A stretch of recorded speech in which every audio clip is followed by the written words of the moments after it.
Une des 10 tribus perdues, disparues pendant plusieurs milliers d'années, aurait été retrouvée aux confins du continent africain.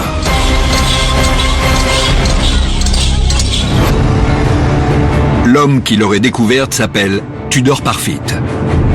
Il était assuré de voir son nom entrer dans l'histoire. Nombreux sont ceux qui le considèrent comme un Indiana Jones des temps modernes. C'était très simple. Si je m'arrêtais, j'étais mort. Un homme prêt à risquer sa vie pour découvrir la vérité. Je me suis baissé et j'ai foncé sur les barrières.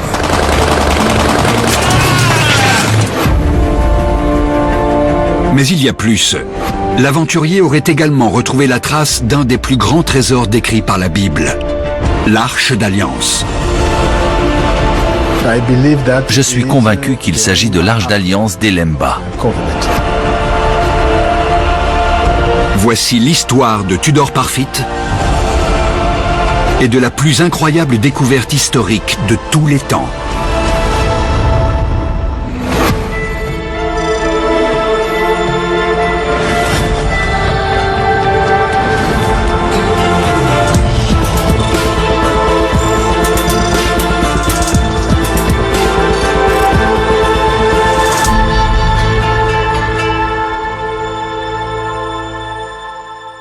Établir l'origine des Lemba de manière irréfutable nécessite une validation scientifique.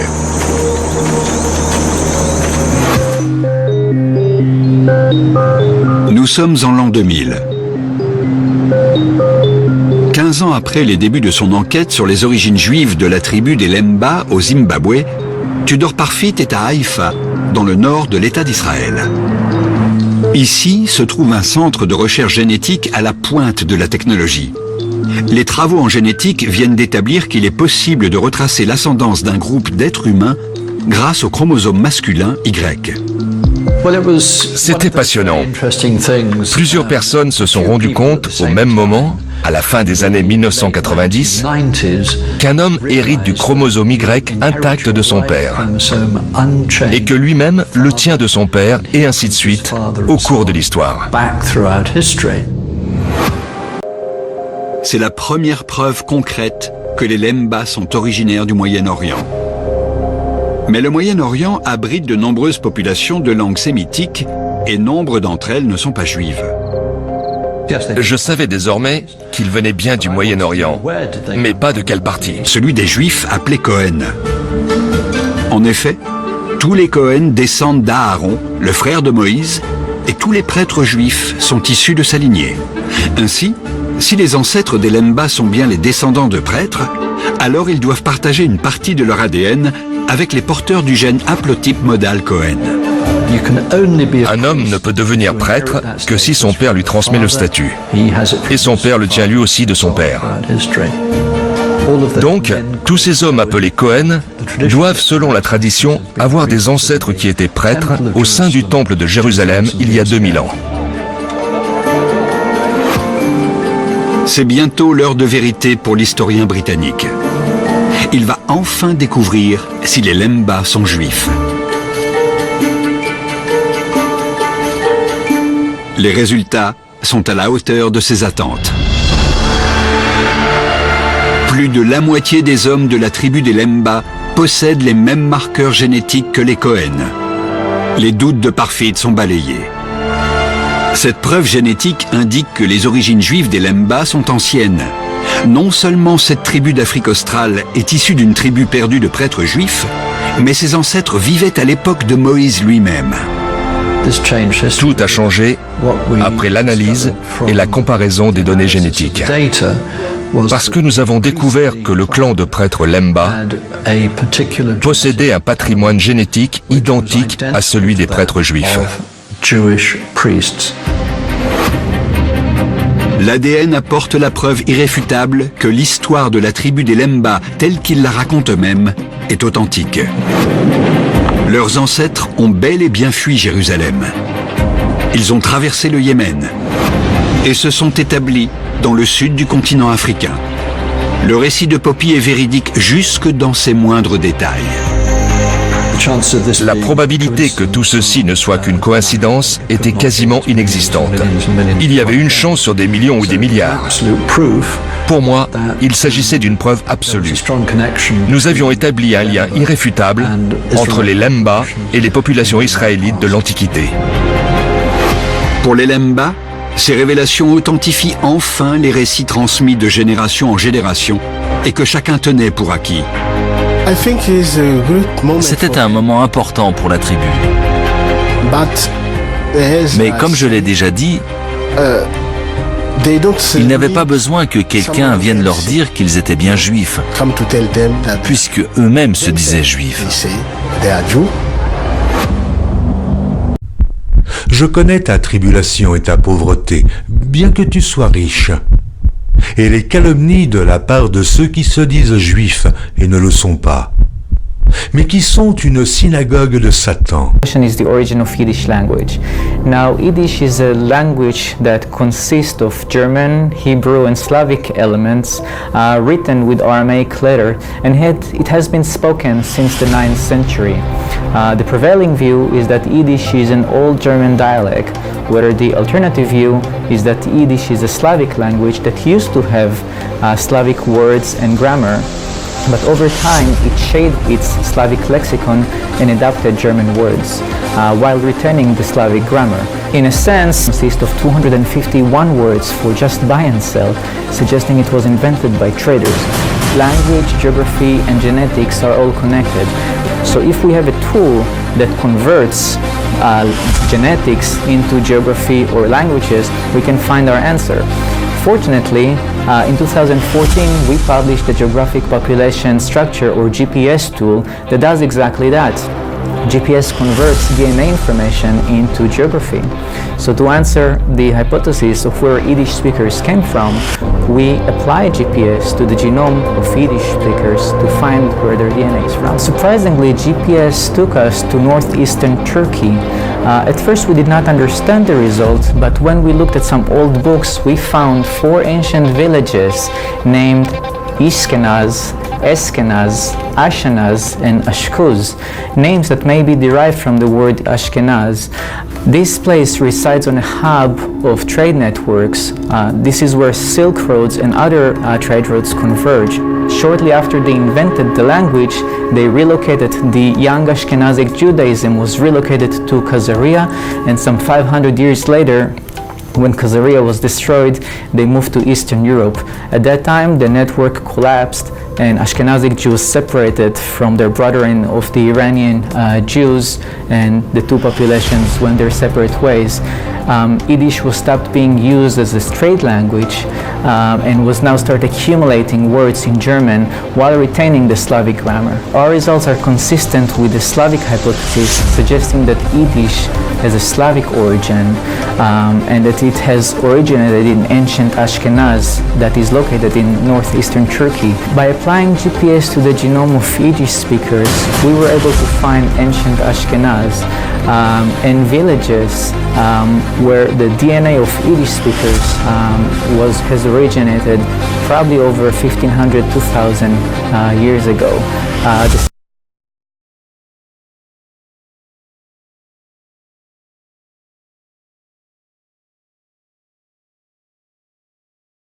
Le judaïsme était une religion prosélytique.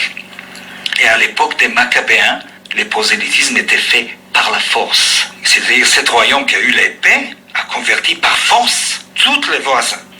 Donc le judaïsme commence comme religion prosélytique qui impose les foi juifs à tous les voisins autour des Judées. Et je crois que la plupart des juifs se sont convertis. En plus de ça, de cette conversion du monde antique, il y avait aussi des royaumes. Les Juifs yéménites sont des descendants de ce royaume juif très fort qui s'est judaïsé au 5e siècle de notre ère. Nous savons aussi au nord d'Afrique, le judaïsme chez les Berbères. Tout le monde au nord d'Afrique connaît l'histoire de Caïna. Oui, tout à fait, la reine juive Caïna, c'est-à-dire que ces Berbères se convertissent au judaïsme pour résister à la poussée arabe qui pousse son Oui, c'est-à-dire il prend le judaïsme avant que l'islam arrive. Et après... Comme moyen de se défendre. Oui, et une grande partie des juifs nord-africains, c'est d'origine berbère et arabe. Les juifs qu'on appelle séfarades sont la plupart des Nord-Afrique, pas des séfarades, et les juifs qu'on appelle Ashkénazes, comme moi-même, ne sont pas des Ashkénazes. Ashkénazes, c'est l'allemand. C'est-à-dire cette présence massive démographique des juifs Ashkénazes, des juifs de l'Europe de l'Est, vient des conversions massives à l'époque du 8e, 9e siècle. Nous connaissons déjà aujourd'hui plus en plus sur les royaumes des Khazars. Nous savons que beaucoup de Khazars et beaucoup de Slaves s'est convertis au judaïsme.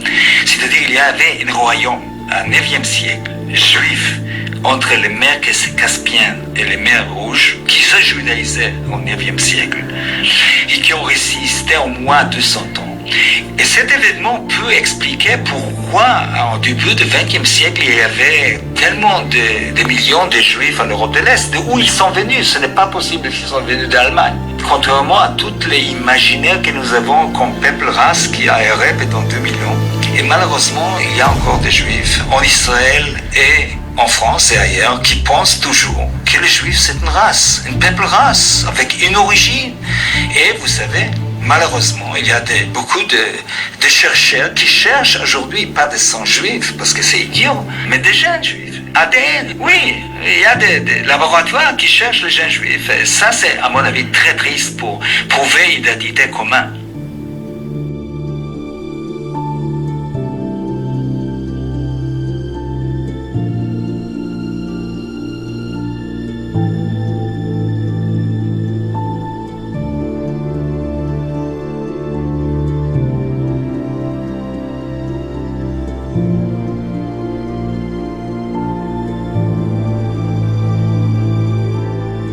Shortly after the death of the Prophet sallallahu alaihi wasallam, something very mysterious happened in that part of the world that historians have chosen to bury.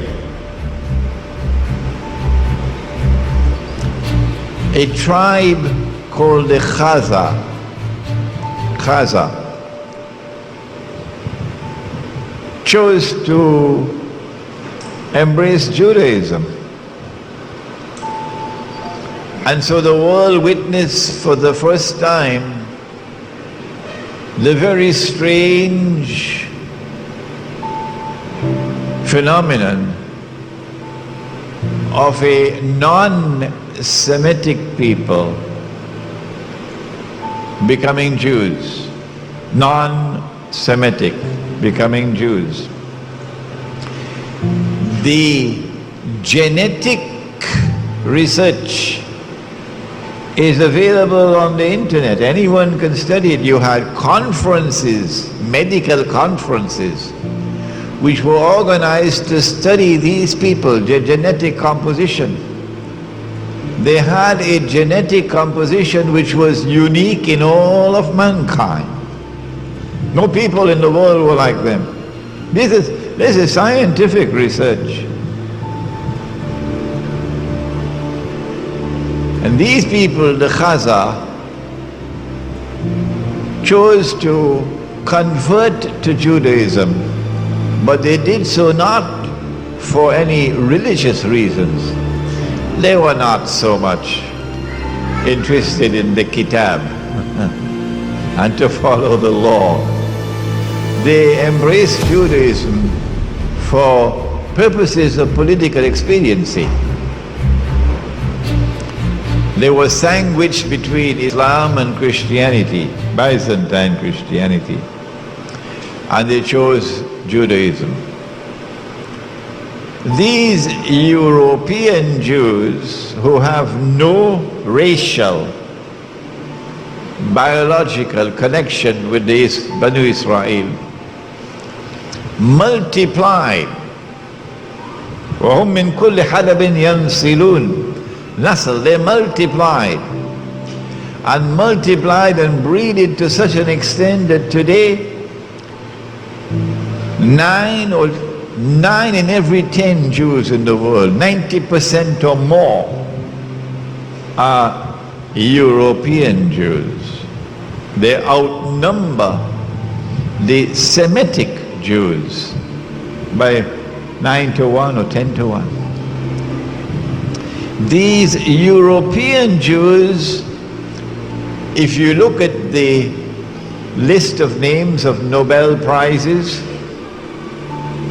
for science, for literature, would you name it, you will find that these are people who far exceed the rest of mankind in their intellectual brilliance, in their academic achievements, in their scientific research.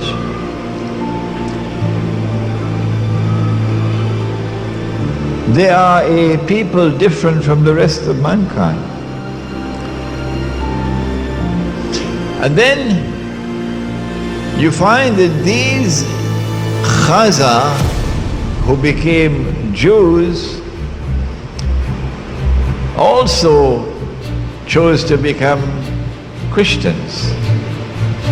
So you have the Khazar infiltrating the camp of Judaism and infiltrating the camp of Christianity as well. And from the ranks of these Khazar Jews and Khazar Christians, the emergence of the Jewish-Christian alliance can be traced.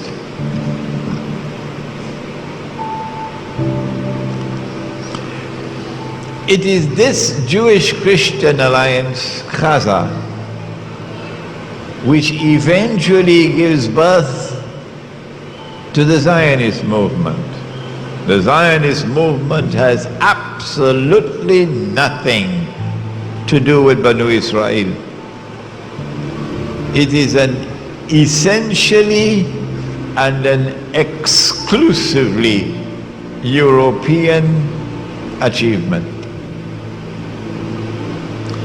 It is these Khazar who, having become Jews, first Jews and then Christians, who built an empire that was the most powerful in Europe and Central Asia.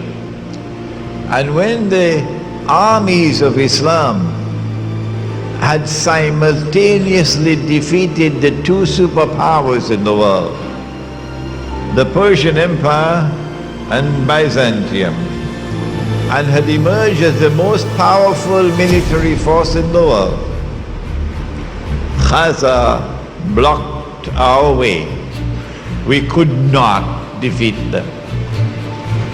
And so it would be quite correct to say that the Khazar demonstrated a military power without equal in the world at that time. It is from this part of the world that they spread out. They spread out to Eastern Europe, they spread to Russia, and eventually crossed the sea to the United States.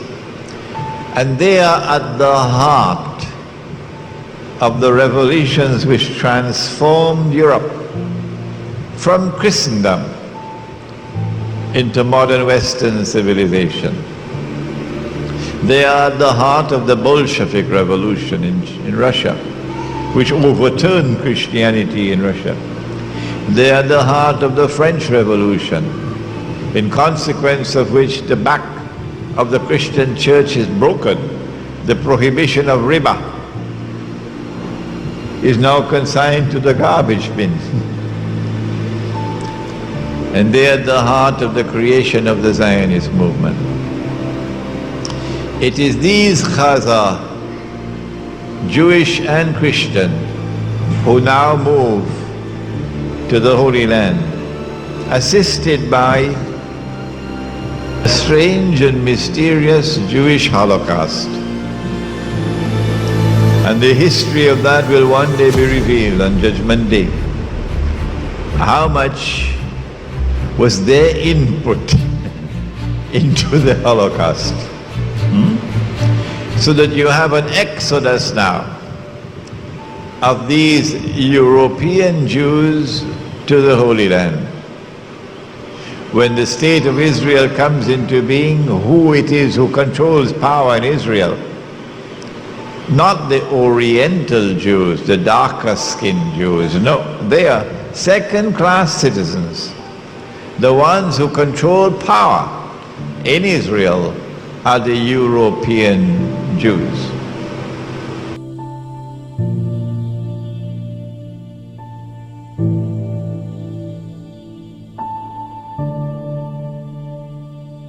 The history of the Jews, which is very interesting and also very controversial.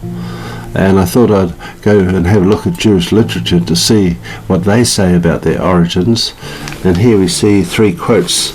And the first is in the 1925 Jewish Encyclopedia, which says that Esau, Edom, is modern Jewry. And of course this is contrary to what most people believe today, which is that the Jews are God's chosen people because they are the Israelites. But here the Jewish literature is saying that they are actually from the tribe of Edom, not the tribe of Israel. And in the Jewish Almanac in 1980 it says, strictly speaking, it is incorrect to call an ancient Israelite a Jew or to call a contemporary Jew an Israelite or Hebrew. And that's because, truthfully speaking, they're not the Hebrews or Israelites, they are really the Edomites. And also we see here in the Encyclopedia Judaica that Edomite Jews began to call themselves Hebrews and Israelites in 1860. Aux montagnes et aux collines, aux ruisseaux et aux vallées, aux ruines désertes et aux villes abandonnées qui ont servi de proie et de risée aux autres nations d'alentour. Ainsi parle le Seigneur l'Éternel.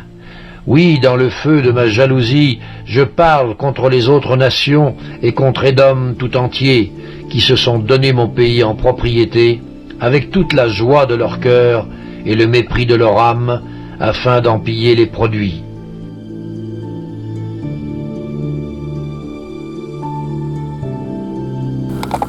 Gloire, honneur, puissance au Père Tatanzambi Amazulu, au nom puissant de Isaiah Kungu, notre puissant roi. Que le Tout-Puissant bénisse son peuple avec abondance, son peuple qui porte son nom, parce que aucun peuple ne porte son nom sur cette terre. Donc je bénis mes frères et sœurs partout où ils sont, mes frères Pompou, à qui sont israélites, qui sont dissolés, à qui appartient l'adoption, selon Romains chapitre 9, verset 4 à 5, à qui appartient l'adoption, c'est-à-dire le pouvoir de devenir Benanzambi, c'est-à-dire enfant de Tatanzambi, à qui appartient la gloire, c'est-à-dire le royaume des cieux, toujours selon Romains chapitre 9, versets 4 à 5, à qui appartiennent les alliances, c'est-à-dire les alliances sont au pluriel, c'est-à-dire il y en a 2, l'ancienne alliance et la nouvelle alliance.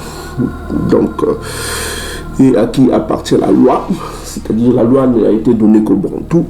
Ça c'est selon le psaume 147, versets 19 à 20.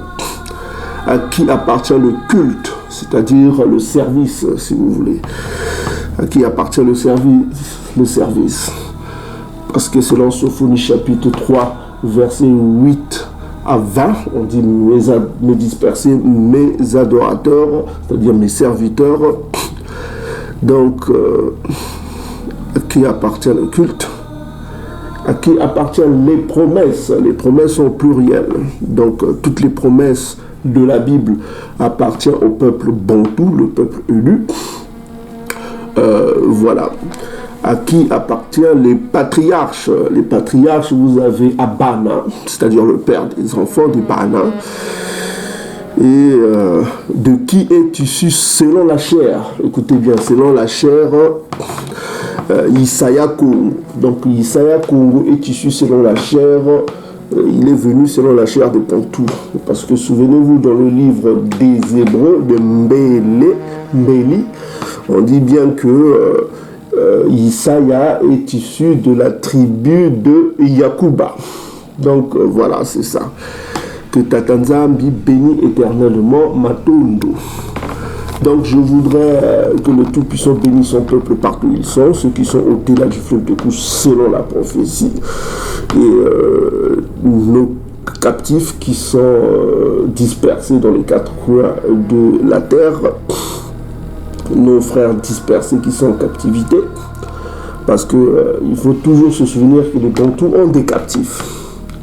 Ils ont des captifs dispersés parmi les nations, et que Tatanzambi nous rassemblera selon la prophétie. C'est Isaiah Kongo qui nous rassemblera, celui que vous appelez Isaiah, c'est-à-dire selon la prophétie, il nous rassemblera partout où nous sommes.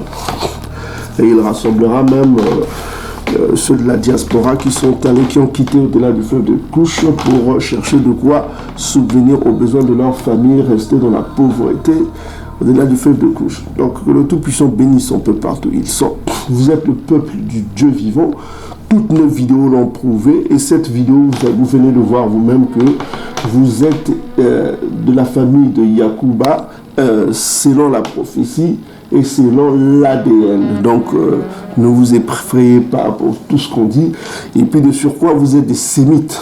Vous êtes des sémites selon la langue. Et sur ce sujet que nous allons nous appuyer encore pour comparer les langues des Bantous avec les langues des autres Africains. Parce que vous verrez que Edom, quand il est venu en Afrique, il cherchait les Israélites. Et, il disait que les Israélites sont là, tout ça, comme ça. Il donne même les peuples chamites, ils les appelaient les Israélites, les Igbo, du Nigeria, les Yoruba, les gens du Bénin, ils les appelaient de tous les noms, que eux ils sont Israélites. Voilà. Donc, nous, on a fait notre étude, on a comparé que ces peuples ne sont que des chamites. Voilà, c'est des chamites, c'est pas des sémites. Hein. Edom a cherché même en Asie, il a cherché des Israélites en Asie, il a cherché en Amérique, les Amérindiens, ils les appelaient des Israélites, tout ça comme ça. Donc, Edom, c'est comme une pute, quoi. Donc, une pute, un grand menteur. Vous verrez vous-même dans les vidéos que nous allons montrer que c'est les peuples de Satan. On reconnaît les peuples de Satan selon leur amour du mensonge et de la tromperie. Donc, ils vous montreront des cartes. Ça et là, on a écrit Judas. On a écrit Judas là sur une carte d'Afrique. Alors que la lettre J est une invention. Voilà. C'est une invention, la lettre J. On ne peut pas dire Judas. Le mot Judas, ça veut dire Yaoundé. Il faut le Y. Voilà. La lettre J est une invention. Donc on ne peut pas dire que Judas était ici, tout ça comme ça. C'est du mensonge. C'est des conneries. Ceux qui croient à ça, vraiment, c'est idiot, quoi. Donc, voyez-vous, il ne faut pas croire à l'Édom. Donc, nous allons comparer la comparaison linguistique. Et dans la vidéo que nous vous montrons sur l'écran, vous pouvez aller voir cette vidéo. Je vous demande d'aller voir cette vidéo. Nous avons commencé la comparaison linguistique. Nous ne voulons pas faire un livre pour ça. Nous voulons que notre peuple ait accès facilement à ces informations gratuitement. J'ai honte de tous ceux qui font des livres, qui vendent des livres pour un peuple qui est pauvre. Souvenez-vous dans Apocalypse chapitre 2 verset 9, on a dit « Je connais ta pauvreté et ta tribulation ». La tribulation, c'est la détresse. Apocalypse chapitre 2 verset 9. C'est ta détresse. On sait que cette détresse partira selon le livre de Yilimaya, Jérémie, parce que son nom n'était pas Jérémie. Et dans le nom de Jérémie, vous voyez encore que c'est vraiment... c'est vraiment la langue Congo qui ressort encore. Yilimaya. Parce que le R a le son du L. On ne peut pas dire Jérémie, Yilima. Parce que Yilima, Ya. C'est-à-dire que le Tout-Puissant fixe, arrange. Parce que Yilima veut dire fixer en langue Congo. Et surtout en Monukutuba aussi. On entend ce mot-là beaucoup, Monukutuba. Donc Yilimaya, c'est-à-dire 31 verset 12. 31-12, on dit bien que cette détresse partira. La détresse du peuple. Donc on dit dans Apocalypse chapitre 2, verset 9, on dit que je connais ta détresse, ta tribulation. Voilà quoi. Et je connais la calomnie de ceux qui se disent Yaoundé, Judas. Parce que Judas c'est une fausseté. C'est Yaoundé. Donc on voit qu'au sud du Cameroun, on voit bien que la prononciation est bonne. Pourquoi le sud du Cameroun? Parce que cela, c'est le royaume Congo, tout ça. Parce que vous verrez dans aucune ancienne carte le nom Cameroun. Ça n'existe pas le nom Cameroun dans les anciennes cartes. Tout cela appartenait au royaume Congo, le sud du Cameroun bantou. Donc vous voyez que il est important pour tout le monde de comprendre que les Bantous ont gardé les langues sémites antiques. Et nous l'avons prouvé dans les vidéos précédentes. Et dans cette vidéo, nous allons comparer, nous allons continuer avec cette comparaison. C'est très important que vous compreniez. Donc, nous allons comparer avec la comparaison avec les autres chamites. Dans la première vidéo que nous vous montrons sur l'écran, les chamites que nous avons sélectionnés, c'est les chamites du Nigeria, tout ça comme ça, et les chamites nomades, hein, tout ça. Mais aujourd'hui, nous allons inclure d'autres chamites, hein, d'autres chamites de l'Afrique de l'Ouest, et nous allons comparer leurs langues avec les langues bantoues et les langues des peuples arabisants, ou bien des peuples qui parlent la langue arabe. Ok? Donc nous allons voir qui ressort comme sémite. D'accord? Donc nous vous demandons de demander à vos enfants de ne pas faire du bruit. Chacun va prendre note. Vous pouvez prendre des notes. Chacun va prendre note. Je ne voudrais pas qu'il y ait du bruit là, que chacun se calme. Parce que les informations que nous allons vous donner sont d'une importance vraiment vitale pour notre peuple. Parce que le réveil est vital. Parce que c'est le réveil des Bantous qui contribuera au retour de Congo. Vous comprenez? Nous allons faire un petit récapitulatif. Souvenez-vous que dans la dernière vidéo, parce que nous n'allons pas encore repartir dans la dernière vidéo, nous conseillons à ceux qui n'ont pas suivi cette vidéo d'aller voir. Vous voyez comment cette vidéo atteint le chiffre que vous voyez sur l'écran. Donc nous sommes ici en mars. Nous sommes le 24 mars 2018. Donc nous avons ici la comparaison. Nous voulons que vous preniez note, c'est vraiment important que vous preniez note, mes frères et sœurs. Voilà. Donc nous avons commencé d'abord à voir, on va faire un petit résumé, le mot O. Hein. On va voir avec d'autres langues. Le mot O. Chez les Arabes, ça se dit man. Man. Donc chez les Yoruba, ça se dit Omi. Chez les Igbo, ça se dit Mimiri.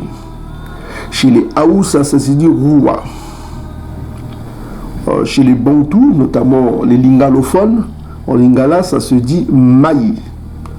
Et en paléo-hébreu, je précise bien en paléo-hébreu, parce que les gens doivent savoir que les Juifs actuels parlent le Yiddish. Nous vous avons montré cette vidéo que vous avez vue au début de la vidéo. Vous avez entendu eux-mêmes les experts linguistiques et les scientifiques linguistiques qui ont affirmé que les Lidis, les Juifs, des chrétiens, je les appelle les Juifs des chrétiens qui sont en Palestine actuellement, ces Édomites. Ces Édomites ne parlent pas l'hébreu, ils parlent le Yiddish. Donc en paléo-hébreu, je précise bien paléo-hébreu, ça veut dire l'ancien hébreu. Paléo, ça veut dire ancien, pour ceux qui ne comprennent pas. Ça se dit maïm. Voilà. Donc on sait que selon la grammaire du paléo-hébreu, il faut connaître la grammaire du paléo-hébreu. Parce que la grammaire du paléo-hébreu va vous donner un sens. Le R a le sens du L, et la consonne finale est souvent sourde. Je dis bien souvent sourde. Donc il faut tenir compte de ça. La consonne finale est souvent sourde. Le Aïn et le Aleph au début d'une phrase, c'est souvent sourd aussi. Donc il faut connaître les principes de la grammaire du paléo-hébreu. Donc on ne peut pas dire maïm, on dit maï. Donc vous voyez qu'on tombe là sur une évidence que parmi ces peuples-là, vous voyez que les Arabes ne sont pas des Hébreux. Quand vous regardez vous-même, regardez, les Arabes ne sont pas les Hébreux. Les Yoruba ne sont pas les Hébreux. Les Igbo du Nigeria ne sont pas les Hébreux, les Haoussa ne sont pas les Hébreux, seuls les Bantous ressortent comme des Hébreux. Donc vous voyez que même avec cette preuve linguistique, il y a une évidence. Seule une personne de mauvaise foi dirait que c'est pas possible.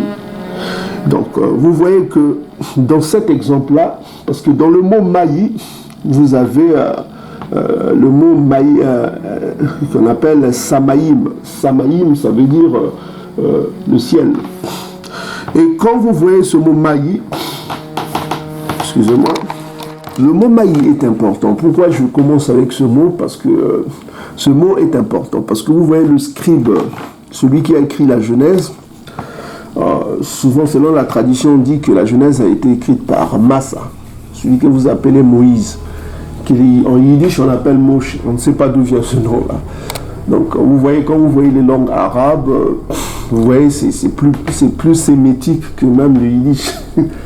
Dans certains cas, parce que c'est pas à 100%, c'est plus sémitique que le yiddish.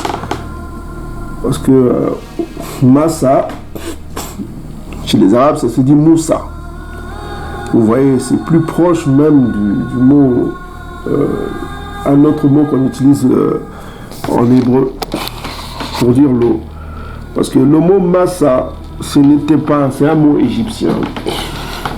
C'est un mot chamite. Hein. Parce que celui qui a donné ce nom-là à Moïse, c'était la fille du pharaon qui a recueilli Moïse, qui lui a donné un nom chamite. Donc voilà. Il lui a donné un nom chamite, Massa. Parce que sinon, s'il voulait lui donner un nom hébreu, ça serait Maï. Donc ce mot « Ola », vous le voyez ressortir dans la Genèse chapitre 1, verset 2. C'est très puissant ce mot-là. Genèse chapitre 1, verset 2. Si vous allez dans la Bible,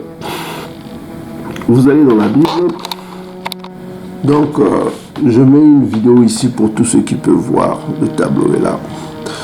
Vous pouvez voir, nous sommes ici dans Genèse chapitre 1. Alors, Genèse chapitre 1. Genèse chapitre 1, ça c'est... sur le tableau, vous pouvez voir, c'est lexique biblique. Ça, je montre à ceux qui verront sur la vidéo. Genèse chapitre 1, lexique biblique. Vous allez ici dans ce qu'on appelle concordance.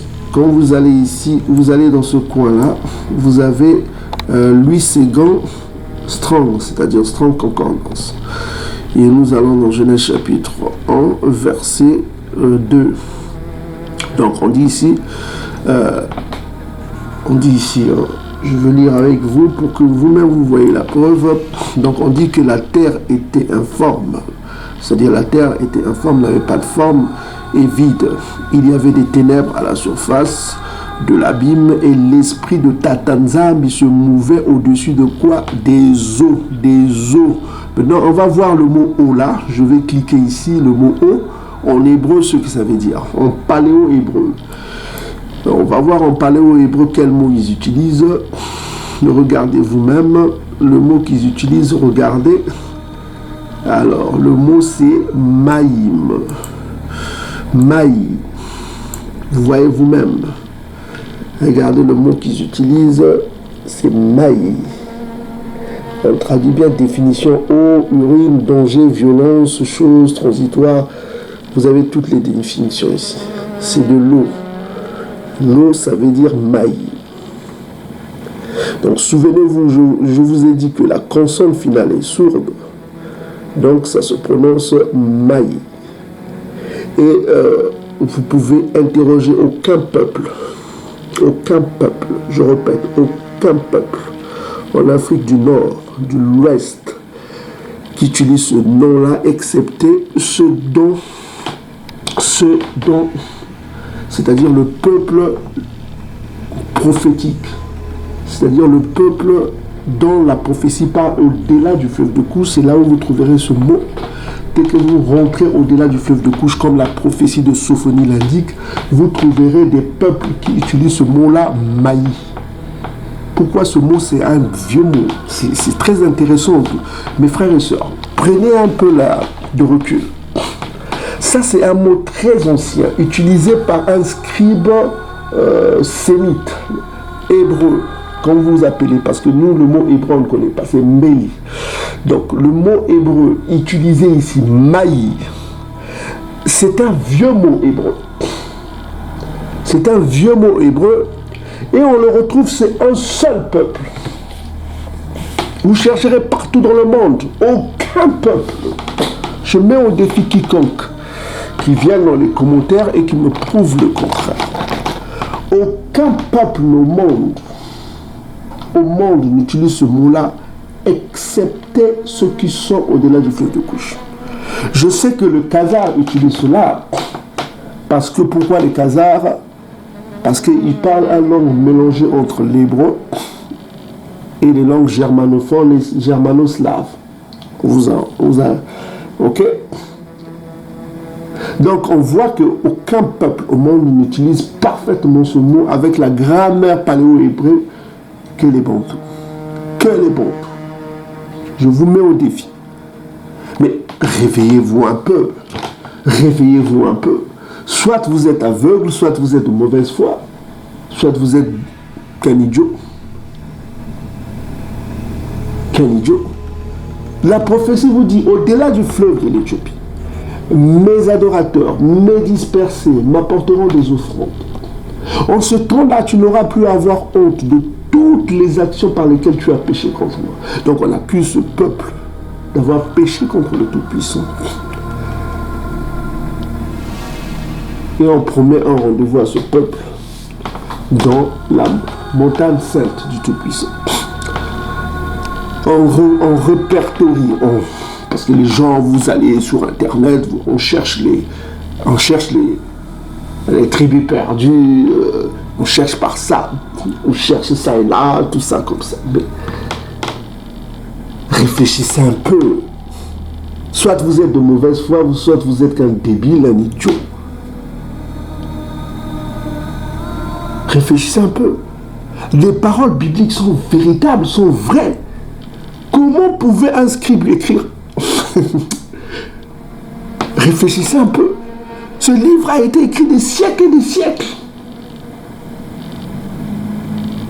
Tenez, je vais vous montrer un livre avant l'arrivée du blanc. Parce que les autres disent, oh mais c'est le livre du blanc.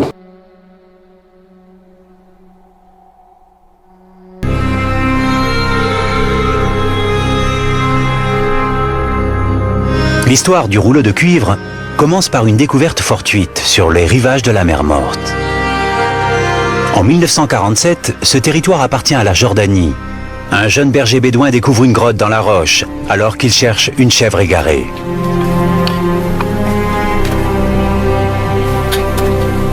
Il fait sombre, mais il trouve de grandes jarres qui contiennent des rouleaux de parchemin enveloppés dans un tissu. Il s'agit du premier des fameux manuscrits de la mer Morte qui datent du tout début de notre ère, les plus anciens textes bibliques jamais retrouvés. Leur valeur est inestimable.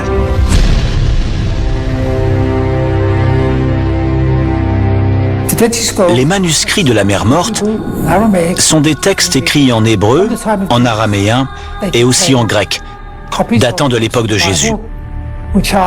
Ils contiennent des versions des livres de la Bible, qui ont 1000 ans de plus que toutes les versions que nous possédions jusque-là. Ils nous ont permis de compléter notre connaissance et de découvrir les racines à la fois du christianisme et du judaïsme. Ils sont d'une importance capitale.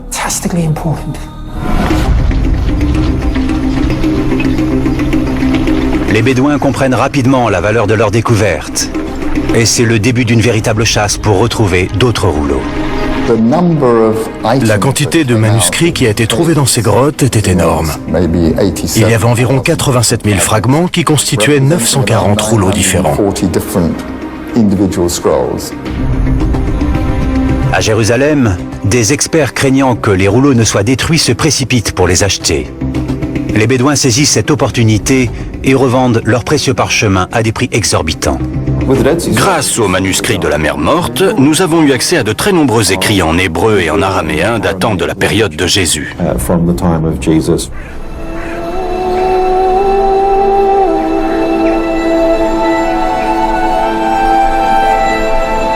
Les fragments des rouleaux offrent un aperçu captivant d'une époque révolue depuis 2000 ans.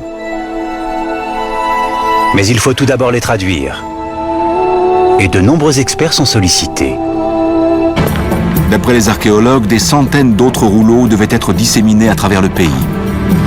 Mais comme ils étaient en papyrus ou en parchemin, il y a longtemps qu'ils se sont décomposés.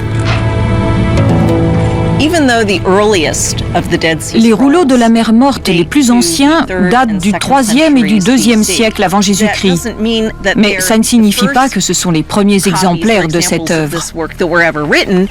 Ça signifie qu'ils s'inscrivent dans une tradition qui était déjà bien établie à l'époque où les manuscrits ont été écrits.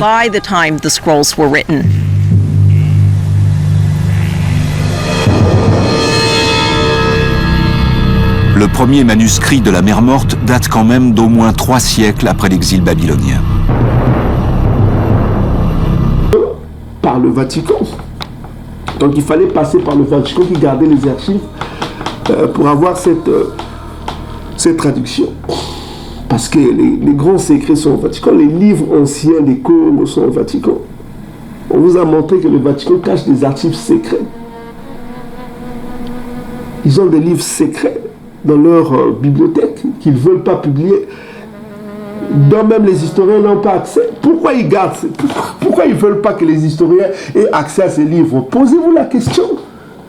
Posez-vous la question, pourquoi le Vatican refuse que les historiens, les chercheurs, les archéologues aient accès à des archives qu'ils gardent là-bas? Pourquoi? Posez-vous la question. Mais réfléchissez un petit peu. Réfléchissez un petit peu, bien aimé. Donc ici, on vient de voir que la prophétie est vraie. Le peuple au-delà du fleuve de Couche est un peuple sémite de type jacobin. Le peuple au-delà du fleuve de Couche, c'est un peuple sémite de type jacobin. Donc, quand vous voyez Édom, vous dira, soit dans les livres, soit dans les anciennes cartes, que Juda était ici, que Israël était ici.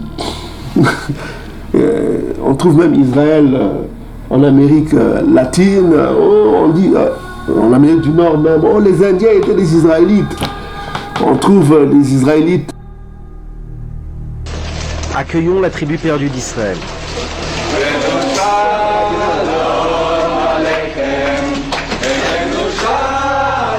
La tribu des Ménaché a retrouvé le chemin de la maison ce lundi et est arrivée en Israël après une longue route débutée dans les confins de l'Inde et du Burma.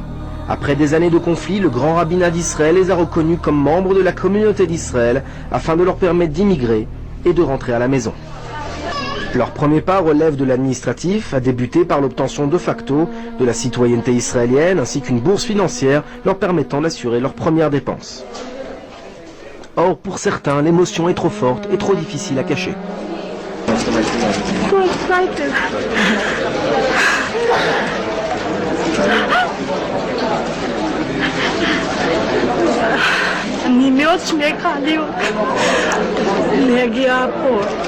Après près de 3000 ans d'errance, les enfants indiens de la tribu perdue de Ménaché sont en chemin pour le centre d'intégration.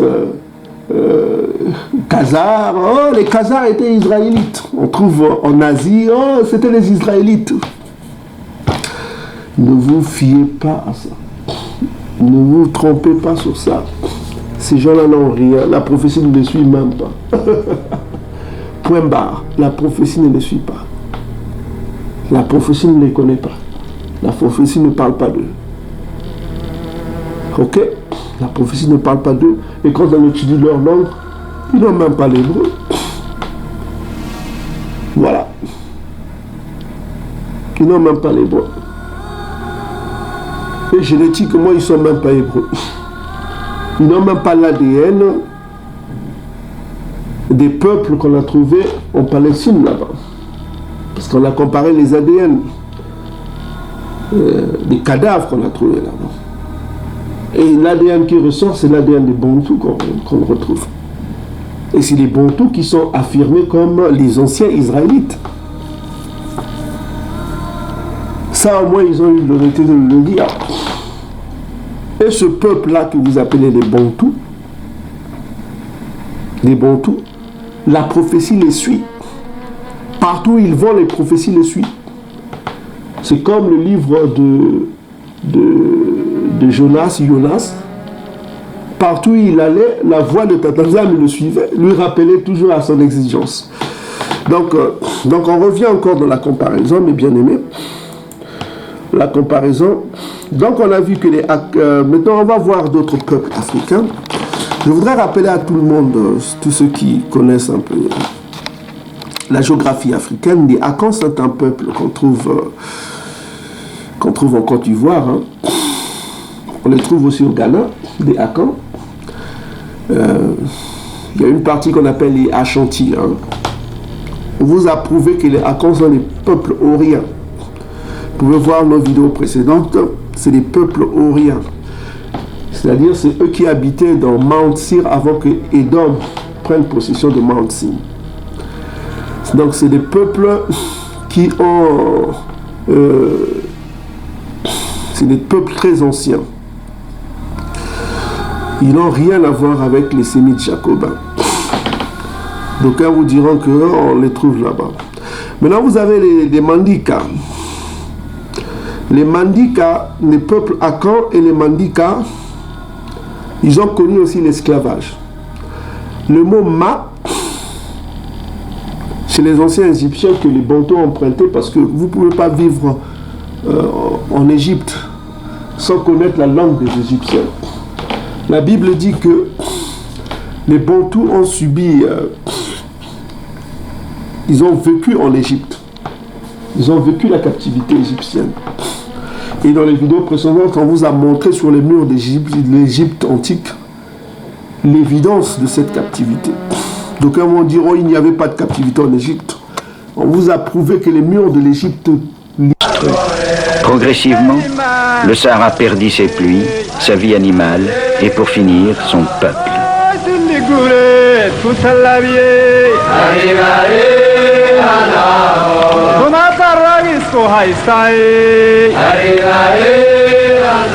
Abandonnant leur pâturage de plus en plus aride, les populations sahariennes, de plus en plus nombreuses, se replièrent sur les traces de leurs ancêtres à la recherche de l'eau. Certains se dirigèrent vers les forêts tropicales, au sud et à l'ouest. D'autres partirent en direction de l'est, vers la vallée du Nil.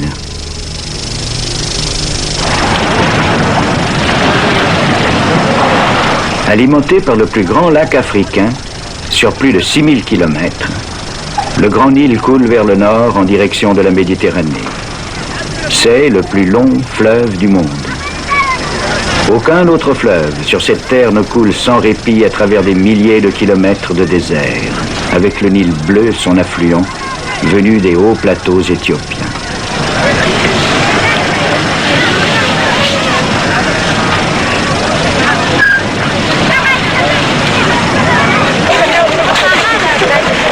Mais le Grand Nil est plus qu'un grand fleuve. C'est un véritable conservatoire, une bibliothèque de l'histoire du continent africain. Depuis que ses rives sont habitées, depuis environ 10 000 ans, le Nil a été la source de vie d'anciennes communautés, cultivant sur ses berges un sol fertile constamment enrichi, année après année, par les dépôts limoneux du fleuve. Les Égyptiens et les Soudanais d'aujourd'hui sont les descendants de ces anciennes communautés. D'autres peuples sont peut-être venus du Moyen-Orient, mais les témoignages archéologiques s'accordent à montrer que les principales sources d'immigration provenaient du sud-ouest et de l'ouest, en d'autres termes, des Africains du Sahara. L'histoire de l'Égypte est écrite sur les murs de l'Égypte. On vous a montré les preuves. Parce que les Égyptiens ont écrit leur histoire sur leurs murs. On sait que les Arabes et les Édomites sont de mauvaise foi, ils ont cassé les nez, ils ont maquillé un peu certaines choses, et malgré cela, on voit l'évidence de l'histoire égyptienne sur leurs murs. Et on voit qu'il y avait un peuple qui était captif et ce peuple avait une ceinture, hein, parce que la ceinture en hébreu ça se dit kango. Le mot ceinture ça se dit kango. Kango. Et ça vient d'un autre mot hébreu qui s'appelle kanga. Kanga qui veut dire fermer la ceinture. Quand vous allez dans la Bible, vous remarquerez que le prophète Élia portait la ceinture. Vous remarquerez en outre que le prophète, beaucoup de prophètes portaient la ceinture. La ceinture était un moyen de reconnaissance des Hébreux. On les reconnaissait par la ceinture qu'ils portaient. L'apôtre Paul portait la ceinture. Ce que vous appelez Jean-Baptiste Yakana, Yakana aussi portait la ceinture. Paula, qui veut dire mouillé, Paula veut dire mouillé, lui aussi portait la ceinture. Beaucoup des prophètes de la Bible portaient les ceintures. La ceinture qui veut dire kango, d'où le nom Congo. Ça vient du verbe kanga, qui veut dire fermer. Fermer quoi, la ceinture? Et la ceinture, selon la Bible, c'est le symbole de la vérité. Et son nom est quoi? La vérité. C'est Congo. Et son peuple porte quoi? Son nom. C'est Congo. C'est l'archange Congo. C'est de lui dont on parle dans toute la Bible. Selon le livre de Daniel, c'est le Makaya Congo qui se manifestera pour sauver son peuple. Vous attendez quel sauveur? Ne vous trompez pas, chaque peuple a son ange. L'ange qui est au-dessus du peuple hébreu jacobin, c'est Makaya Congo. C'est lui le chef. Quand Isaïa est venu, il vous a dit quoi? N'appelez personne chef. Il y a un seul chef, Mosi. Mosi. Mosi. Comme le nom de Amos. Mosi. Une unité. Un seul chef. Et quand vous allez dans le livre de Daniel chapitre 10, on vous donne le nom de ce chef. Makaya, votre chef. Comprenez les Écritures. Comprenez les Écritures. Ne vous troublez pas. Parce que les choses spirituelles sont vraiment... Vous ne pouvez pas comprendre les choses spirituelles quand vous ne comprenez pas le sens des mots. D'où l'importance d'étudier les langues Congo. Parce qu'il vous a prévenu. Dans ces derniers temps, il vous parlera dans une autre langue que les langues bantou. Ça, c'est une évidence qu'il avait prophétisée dans le livre de Isaïa, que vous appelez Jérémie et Ésaïe, chapitre 28, verset 11. Il vous a dit qu'il vous parlera dans une autre langue que les langues bantou. Et ça s'est fait. Il vous a parlé en grec. Le Nouveau Testament a été écrit en quelle langue? Le grec. C'est le Kouané qu'on appelle l'ancien grec, le Kouané. Si je ne me trompe pas, la prononciation doit être juste, un Kouané. Donc il vous parle dans l'ancien grec qui s'appelle le Kouané. Et après le Kouané, du Kouané sortit les langues païennes. Beaucoup de langues païennes que vous connaissez, les langues des Édomites, voilà quoi. Donc Ésaïe chapitre 28 verset 11, on va prendre Bible de peuple. Bible de peuple, qu'est-ce qu'il dit? Eh bien oui, c'est avec des mots qui font rire, c'est avec une langue étrangère que Tatanzambi parlera avec ce peuple. Une langue étrangère. Ok? Quand vous allez dans Louis II 21, on vous dit avec des lèvres balbutiantes, par une langue étrangère que Tatanzambi parlera à ce peuple.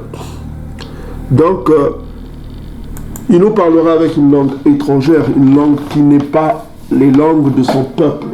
Et effectivement, on lit la Bible maintenant avec des langues édomites, que ce soit l'anglais, que ce soit le français. Pour nos frères qui sont en Afrique australe, c'est avec les langues lusophones ou les langues anglophones. Et nos frères qui sont en Angola, c'est avec des langues qu'on appelle des langues portugaises. Ok, voilà, lusophone. Donc on voit que c'est avec des nouvelles langues qu'on parle à ce peuple. On ne parle plus à ce peuple avec des langues bantoues. Donc nous allons repartir, mes frères et sœurs, sur la comparaison linguistique avec d'autres peuples africains, parce qu'il ne faut pas croire que tous les Noirs en Afrique sont les mêmes. Parce que l'idiotie serait de dire que oh, tous les Africains sont les mêmes. Parce qu'on voit que, parce qu'on est noir, qu'on est les mêmes. Au temps de Masse a été pris pour un Égyptien. D'autres peuples appelés, il a été pris pour un Égyptien. Les 12 tribus bantoues ont été pris pour des Égyptiens par les Cananéens. Dans le livre de Genèse chapitre 50. Masse a été pris pour un Égyptien. Exode chapitre 2. Et on voit plus tard que Paul, lui aussi a été pris par un Égyptien dans le livre des Actes. Donc on voit que les Sémites et les Chamites se ressemblaient physiquement. Mais ils n'étaient pas les mêmes peuples. Ils étaient différents. Ok? Et on vous a prouvé cela dans les vidéos précédentes que vous pouvez aller voir. Donc on va dans la comparaison linguistique, on a ajouté d'autres peuples, parce que dernièrement on a mis le petit échantillon des peuples africains, on ajoute d'autres peuples aujourd'hui pour les comparer aussi, pour le mettre à la comparaison. Donc on ajoute les Akans, c'est-à-dire le Twi, d'autres pourront utiliser le Twi. Il y a le peuple Mandika, qui sont les peuples des anciens Égyptiens, parce qu'il y a les Peuls qui sont aussi des anciens Égyptiens. C'est souvent des peuples que les Égyptiens ont eu avec d'autres femmes. C'est pourquoi d'où leur clair un peu éclairé. Comme vous allez en Égypte, dans l'Égypte antique, vous verrez ici, il y a des métis là, avec des cheveux africains. Les métissés là, c'était des Peuls qui sont ressortis. Ils étaient mariés avec eux. Donc les Mandika, c'est des peuples couchites. Donc on les trouve les Mandika comme Dinka au Soudan, les Dinka. Quand ils se sont déplacés en Afrique de l'Ouest, on les appelle Mandika. Ma, c'est le pluriel, Mandika. Et ce préfixe-là, Ma, a été emprunté par les Bantous. Maleki, Makassa, donc le préfixe Ma, parce que les Bantous ont vécu avec les Égyptiens. Parce que vous ne pouvez pas passer la captivité égyptienne sans parler la langue égyptienne. C'est incroyable. Ok? Quand un peuple domine un autre peuple, le peuple dominé parle la langue du peuple dominant. C'est-à-dire que vous parlez la langue de l'oppresseur. C'est pourquoi dans les livres que nous avons montrés, on vous a vu que les Bantous sont venus en Afrique dans leur exode avec des langues à la fois l'hébreu, qui est leur langue originelle, et les langues de l'oppresseur, c'est-à-dire le latin et le grec. On trouve ces mots-là dans les langues bantoues. Par exemple, Koua, c'est du grec. Par exemple, Passi, c'est la souffrance, c'est du latin. Donc on trouve les mots là dans les langues des Bantous. Et il y a le frère Melo qui a fait une bonne étude, que je conseille à tout le monde d'acheter le livre, le latin dans les langues Bantous. Le frère Melo. Donc les Mandika, les Dinka de l'Afrique, les Dinka soudanais, se déplacent en Afrique de l'Ouest et ils s'appellent les Mandika. Donc allez voir cette vidéo qu'on met sur l'écran, on a donné beaucoup de détails sur ça. Donc les Mandika, on les appelle aussi les Malinké par les Arabes, parce que les Arabes les considéraient, c'est un mot arabe, Malinké ça veut dire les rois. Ils avaient de l'or, c'était de la royauté à Chamit. Donc ils ont construit des empires en Afrique. L'empire du Mali, tout ça comme ça, avec les Soudianta, Keita, et tout ça comme ça, les Mandika, tout ça. Donc nous avons ajouté les Mandika qui sont des Soudanais, les Akans qui sont les Chamites aussi, les Akans, les Mandika, et nous avons ajouté les fonds du Bénin. Les fonds ou les Fongbéens du Bénin. Parce que d'autres nous ont reproché, on n'a pas ajouté le Bénin, bon, on ajoute le Bénin. les Fongbe du Bénin. Bon, c'est un peuple, le Fongbe. Les Fongbe, c'est la source du vaudou. Hein. Le vaudou se trouve beaucoup chez les Fong, au Bénin. C'est l'ethnie majoritaire au Bénin. C'est la langue parlée au Bénin. Hein. Et on trouve... c'est des peuples qui appartenaient à l'empire Oyo, hein, qui comprenaient les Yoruba, les Fongbe et tout ça. Et donc on les a ajoutés pour voir, parce que est-ce qu'ils sont sémites ou pas. Parce qu'il ne suffit pas que l'homme blanc vienne vous montrer sur une carte que c'est écrit Judas, et vous aussi tout bêtement, vous allez, c'est vrai, c'est vrai. Donc la parole de l'homme blanc, c'est comme une parole sainte, quoi. Et j'ai remarqué les vidéos là où on parle de l'homme blanc qui donne un peu, oh, les Bantous sont hébreux, ça monte là. Et quand c'est un noir qui le dit, ah, les gens, ça descend. Parce que les gens n'aiment pas entendre leurs propres frères qui font des recherches, ils préfèrent entendre l'homme blanc avec ses recherches. Et on a trouvé que l'homme blanc, c'est un trompeur. Il dit des choses, mais il ne prouve pas en profondeur. Nous qui connaissons l'Afrique, nous étudions les langues africaines. Parce que la particularité des Africains, c'est qu'ils parlent beaucoup de langues.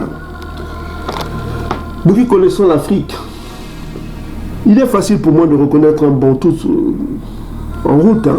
C'est facile de reconnaître un chamite, un Bantou, un chamite. Je sais reconnaître quand je marche. Voilà, c'est ça. Vous tous qui sont... vous savez, non? Boyebi no binomoko, bozana sala, boyebi tango monaka, ba westaf, boyebi nenge bazalaka. Donc voilà, c'est facile pour nous les Bantous de reconnaître qui est Bantou et qui ne l'est pas.